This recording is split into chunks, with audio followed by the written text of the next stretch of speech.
Mossad کی پوری team کو دغا دینے کے بعد الفریڈ ملر اپنے منصوبے کو حتمی شکل دینے کے لیے پیرس پہنچ چکا تھا اور یہاں پر یاسر عرفات نے اس کی مدد کے لیے لیبین صدر کرنل قذافی کے ایک خاص معتمد ساتھی کو اس کی مدد کے لیے احکامات صادر کر رکھے تھے۔ ناظرین، اگر آپ یہ سیریز پوری دیکھنا چاہتے ہیں تو نیچے دیے گئے پلے لسٹ کے لنک پر کلک کریں۔ چینل پر نئے آنے والے دوستوں سے گزارش ہے کہ وہ چینل کو سبسکرائب کریں اور ساتھ میں موجود بیل آئیکن پر کلک کرنا نہ بھولیں تاکہ ہمارے آنے والی ویڈیوز کا نوٹیفیکیشن آپ کو بر وقت مل سکے۔ تو آئیے چلتے ہیں کہانی کے اگلے حصے کی جانب۔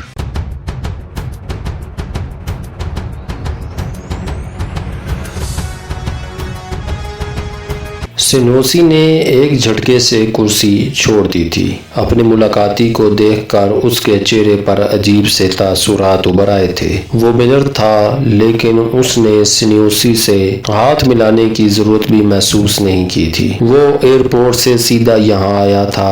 جہاز سے اترنے کے بعد وہ صرف چند منٹ کو لاکر سے اپنا بریف کیس نکالنے کے لیے لگیج روم میں رکا تھا۔ اسے سفارت خانے میں آنا اور ایک ڈپلومیٹ سے مدد لینا پسند نہیں تھا، کیونکہ اس کے خیال میں یہ میتھڈ اس کی فطرت کے خلاف تھا۔ ایسا کرنا اس کے منصوبے کے حق میں بھی مفید نہیں ہو سکتا تھا۔ یہ منصوبہ اس نے بنایا تھا، انتقام وہ لینا چاہتا تھا۔ وہ نہیں چاہتا تھا کہ کوئی دوسرا اس کے اس انتقام میں شریک ہو۔ لیکن سلامہ کی تدفین کے روز یاسر عرفات سے صلاح مشورے کے بعد یہ طے ہوا تھا کہ پیرس میں لیبیا کے سفارت خانے سے مدد لینا اس کے منصوبے کے لیے مفید ثابت ہو سکتا ہے۔ خواہ عارضی طور پر ہی صحیح، سنوسی اس معاملے میں اس کی ہر ممکن مدد کرے گا۔ میں الصادق ہوں، اس نے سامنے کھڑے ہوئے سنوسی کو مخاطب کرتے ہوئے کہا۔ اس اٹیچی کیس میں ایک ہتھیار موجود ہے، اسے ایک ہفتے کے اندر یروشلم کے ایک پتے پر پہنچانا ہے، لیکن اس سے پہلے میں اس کی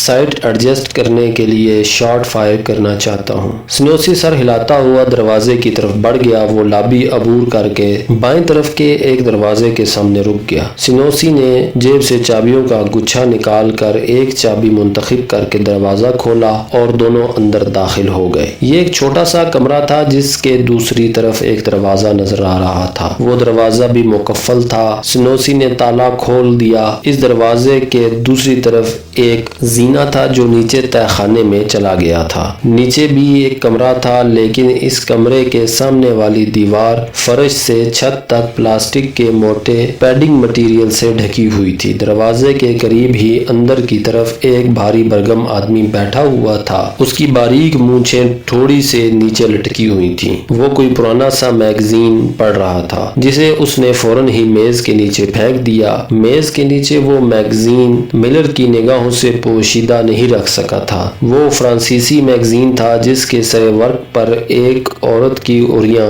تصویر تھی۔ وہ شخص مشتبہ نگاہوں سے ملر کی طرف دیکھنے لگا۔ اس کا ہاتھ بیلٹ میں اڑیسے ہوئے بھاری ریوالور کے دستے پر پہنچ گیا۔ سنوسی نے اس کی طرف دیکھتے ہوئے سر ہلایا اور آگے بڑھ کر پیڈنگ مٹیریل والی دیوار کا دروازہ کھول دیا۔ سب سے پہلے وہ خود اس کمرے میں داخل ہوا تھا۔ اندر داخل ہوتے ہی اس نے دائیں طرف کی دیوار پر لگا ہوا سوئچ آن کر دیا۔ بیک وقت کئی ٹیوب لائٹیں جل اٹھیں اور وہاں دن کی سی روشنی کا منظر پیش کرنے لگیں۔ یہ وسیع و عریض ہال تھا جو دراصل شوٹنگ رینج کے طور پر استعمال ہوتا تھا۔ ساؤنڈ پروف تہہ خانے میں ہونے والی فائرنگ کی آواز باہر نہیں جا سکتی تھی۔ 60 فٹ لمبے اس ہال میں شوٹنگ کے لیے 5 ٹریک بنے ہوئے تھے جن پر آٹومیٹک ٹارگٹ پلیز بھی لگی ہوئی تھیں۔ دیوار کے ساتھ سٹیل کی بھاری الماریاں ایستادہ تھیں۔ ملر کو سمجھنے میں دیر نہیں لگی تھی کہ ان الماریوں میں مختلف قسم کا اسلحہ بھرا ہوا تھا۔ ایلومینیم کی ٹاپ والی ایک لمبی سی میز پر مختلف قسم کے اوزار بڑے سلیقے سے سجے ہوئے تھے۔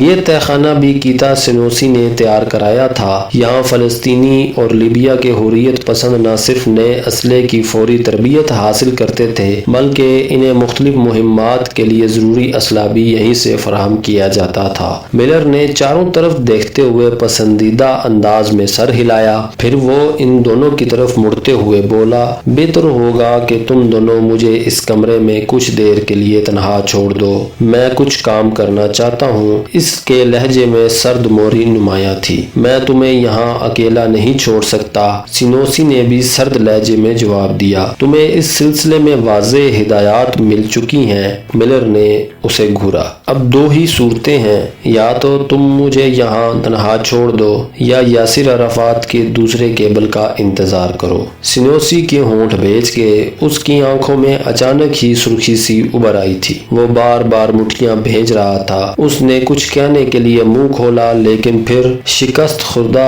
سے انداز میں اس کا چہرہ لٹک گیا۔ چلو، اس نے دروازے کی طرف بڑھتے ہوئے اپنے ساتھی کو بھی اشارہ کر دیا۔ ایک منٹ، ملر نے ہاتھ اس کی طرف پھیلاتے ہوئے کہا، اس دروازے کی چابی۔ ہلاکو ٹائپ مونچھوں والے نے سنوسی کی طرف دیکھا۔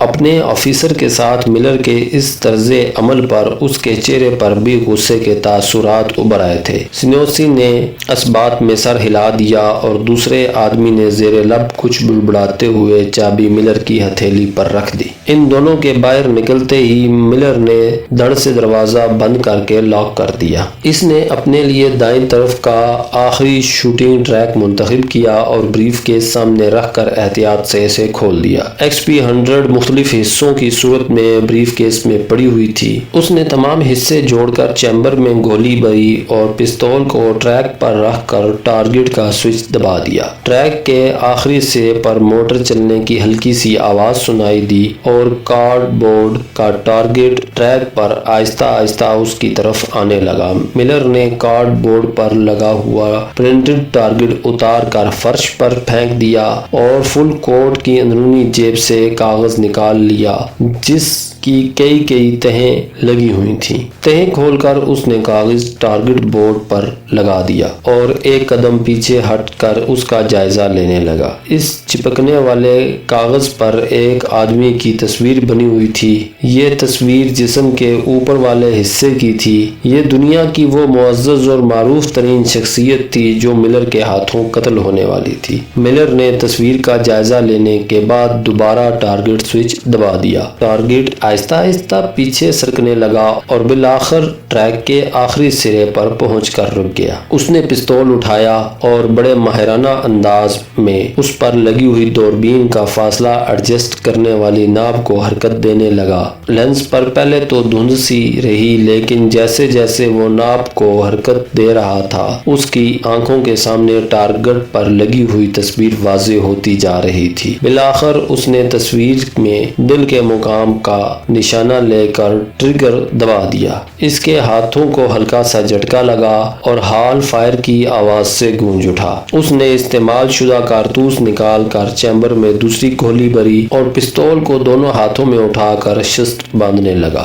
پہلی گولی نے تصویر میں دل کے بائیں طرف ذرا نیچے سوراخ بنا دیا تھا۔ اس نے ایلومینیم ٹاپ والی میز سے ایک چھوٹا سا سکریو ڈرائیور اٹھایا اور پستول کی سائیڈ سکریو کو ری ایڈجسٹ کرنے لگا۔ چند سیکنڈ بعد اس نے دوسرا فائر کیا۔ اس مرتبہ گولی دل سے کچھ اوپر لگی۔ اس نے سائیڈ سکریو کو تھوڑا سا ڈھیلا کر کے پھر فائر کیا۔ اس مرتبہ بھی گولی دل سے کچھ اوپر لگی تھی۔ اس نے ایک بار پھر سکریو ڈرائیور اٹھا لیا۔ چوتھی گولی ٹھیک نشانے پر لگی تھی۔ اس نے سائیڈ سکریو کو اسی جگہ رہنے دیا اور 3 اور فائر کیے۔ تینوں گولیاں تصویر میں دل کے مقام پر ایک ہی جگہ لگی تھی۔ اس کے چہرے پر طمانینت سی آ گئی۔ اس نے ٹارگٹ کا سوئچ دبا دیا اور ٹارگٹ ٹریک پر سرکتا ہوا قریب آ گیا۔ اس نے تصویر اتار کر اپنے سامنے رکھ لی اور گہری نظروں سے اپنے نشانوں کا جائزہ لینے لگا۔ پھر مطمئن انداز میں سر ہلاتے ہوئے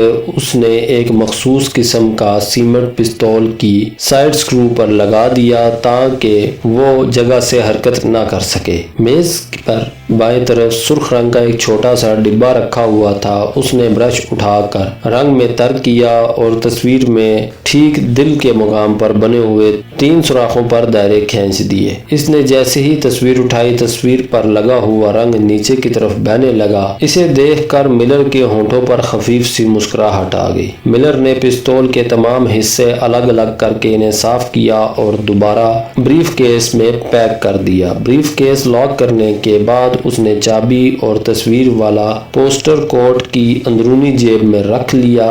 جب وہ دروازہ کھول کر باہر نکلا تو سنیوسی اور اس کا ساتھی ملحق کمرے میں بیٹھے سرگوشیوں میں گفتگو کر رہے تھے، لیکن اسے دیکھ کر وہ یکایک خاموش ہو گئے۔ چلو میرا کام ختم ہو چکا ہے، ملر کا مخاطب سنیوسی تھا۔ جب وہ دوسرے آدمی کی نگاہوں سے اوجل زینے کی لینڈنگ پر پہنچے تو ملر نے بریف کیس اور کاغذ کی ایک پرت سنیوسی کے ہاتھ میں تھما دی۔ یہ بریف کیس ایک ہفتے کے اندر اندر یروشلم پہنچ جانا چاہیے۔ جو بھی شخص بریف کیس لے کر جائے گا اس سلپ پر لکھے ہوئے نمبر پر یروشلم میں اپنی آمد کی اطلاع دے۔ میرے آدمی وہاں اس کے منتظر ہوں گے۔ سنیوسی کا منہ پھولا ہوا تھا۔ وہ اجنبیوں کا رعب یا سرد رویہ برداشت کرنے کا عادی نہیں تھا، لیکن یہاں معاملہ یاسر عرفات کا تھا، اس لیے وہ ملر کو کچھ کہہ تو نہیں سکتا تھا، لیکن اس کے دل میں یہ خواہش ضرور تھی کہ جلد سے جلد اس سے چھٹکارا حاصل ہو جائے۔ کچھ اور منہ پھولا ہوا ہونے کے باوجود اس نے اخلاقی طور پر پوچھا،